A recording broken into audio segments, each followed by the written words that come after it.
Okay, also I'm terribly nervous. You can see my hands are shaking, which is really ironic for someone like me because I earn a livelihood out of talking, a lot. And yet, I don't know what I'm going to say, but now that I'm here and I'm up on this stage, I might as well get started. Okay, so most of us have been conditioned from a very young age to find our true calling in life.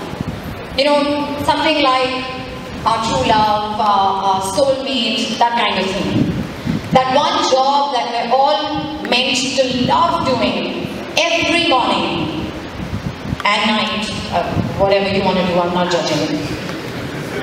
Also, you know, the job that's supposed to make us rich and prosperous and the one that we'll eventually retire from. Now there are a few lucky souls who remain focused, have their eye on the goal, and they start early, and they end up finding that true calling early on in life. Then there are others who are not so fortunate, they take a lot longer, but they do eventually find it. And then there's the third category of those who never find it. And they are the ones who carry a burden of guilt their entire lives, feeling like absolute failures. And of course, we have our parents, our educational system and society to thank for this condition. Now what I'm here to talk about is category number 3 and the theory that it consists primarily of losers. In my journey so far, I've come to realize that there is in fact an opposite theory, an alternate plan. Now, most of you here must know of me as an actor or a TV presenter, is that right? Now that's not what I started out to become. In fact, acting is my 7th job. I did, in fact, dabble in about half a dozen jobs before I took to acting, which happened totally by accident, by the way, and it was the most unexpected profession. But I'm here anyway, and I'm very grateful, so let's not forget that. Now what happened was that in school, I wanted to be an English professor once I graduated. I still don't know why, but I think I must have thought of it as being something cool at the time. And obviously, as a logical step, I went on to study economics and commerce at college. You see, focus is not my greatest suit. After that, I became a dancer and a physical instructor in quick succession. And the highlight of that phase of my life was that I landed a part in a film called Dil To Pagal Hai as a background dancer. I had to buy the DVD, pause, and struggle to find myself among 100 other dancers. And that was the end of my dancing career.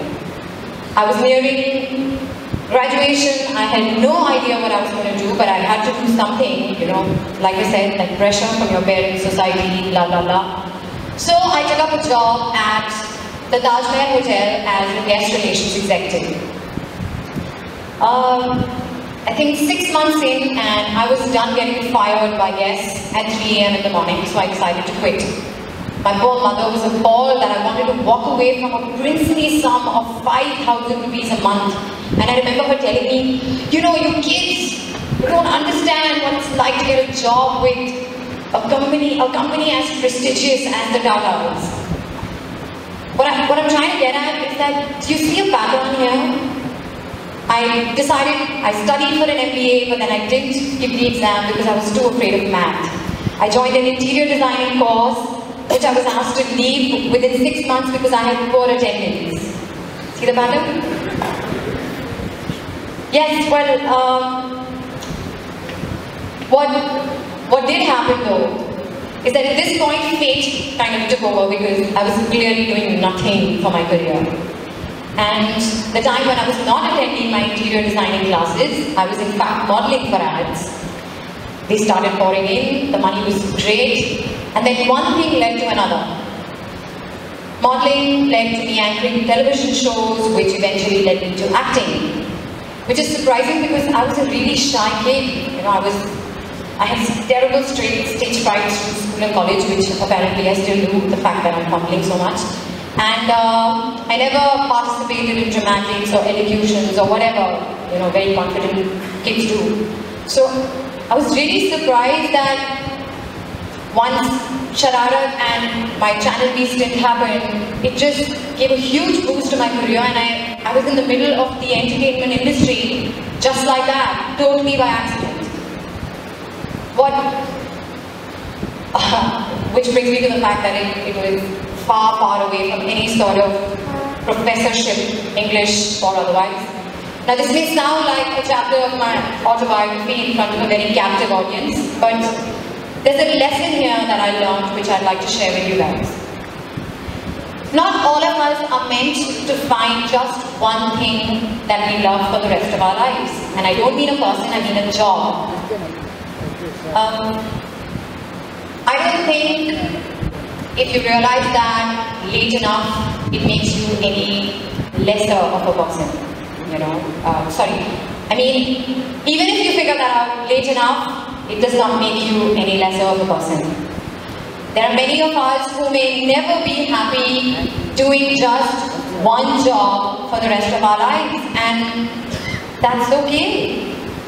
In fact, I think what I've come to realize in my very limited experience so far is that I knew from a very young age that I was never going to be happy being the same person, doing the same thing every single day for a very, very long time. And I'm glad that my parents figured that out.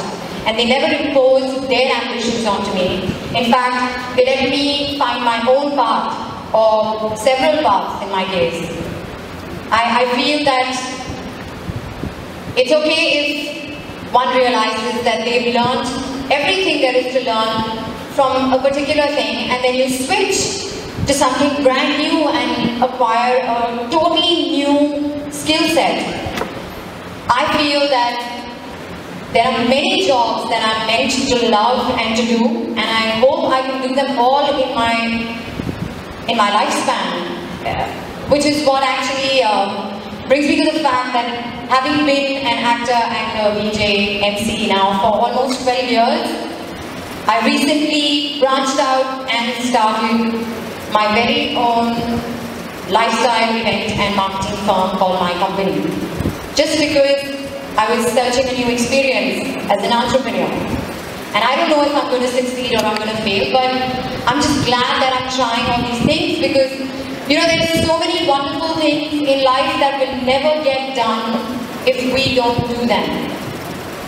So, I just urge you all to not get bogged down and feel responsible towards your parents. Of course, you should be responsible towards your parents, please don't misunderstand that. What I mean is that don't feel like a failure because you want to try new things. In fact, they're all going to help you become the person you will.